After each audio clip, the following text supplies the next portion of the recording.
Nikita Mirzani menangis saat ingat proses melahirkan Loli yang kini berseteru dengannya. Nikita Mirzani akhirnya tampil di hadapan publik mengungkapkan perasaannya terkait perseteruan yang kini telah ia alami bersama Laura alias Loli, anak sulungnya.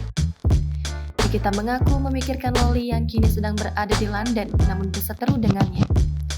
Matanya langsung berkaca-kaca ketika mengingat proses melahirkan Loli yang dilakukan secara normal. Suaranya bergetar seketika mengungkapkan proses melahirkan anak pertamanya, hasil pernikahan dengan suami pertamanya, Nasero. Nikita mengaku sakit yang ia rasakan saat melahirkan Loli sangatlah luar biasa.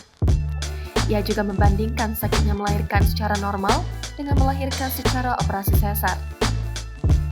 Nikita lantas mengungkapkan rasa syukur karena saat melahirkan Loli, ia masih didampingi mantan suaminya. Ibu 3 anak itu pun mengaku saat Loli membuat video pernyataan bersama Antonio Dedola, ia menangis dan tak bisa tidur selama 3 hari lamanya. Air mata Nikita Mirzani tumpah ketika mengingat-ingat apa kekurangannya sebagai ibu Loli. Nikita pun mengaku tetap menganggap Loli sebagai anaknya, meski kini tak berhubungan baik. Perempuan 37 tahun itu pun percaya bahwa suatu saat Loli akan mencarinya. Nikita pun mengaku bahwa ia memang memperlakukan Loli, yang merupakan anak perempuan satu-satunya itu, berbeda dari adik-adiknya. Ia pun menyebut bahwa Loli berontak karena tak mendapatkan kebebasan dengan pergi keluar rumah tanpa ditemani ART.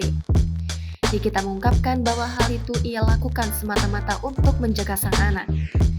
Setelah Loli membeberkan perlakuan sang ibu kepada publik, Nikita mengaku masih menjalin komunikasi dengan Loli. Namun saat ini ia lebih banyak berkomunikasi dengan guru Loli di London.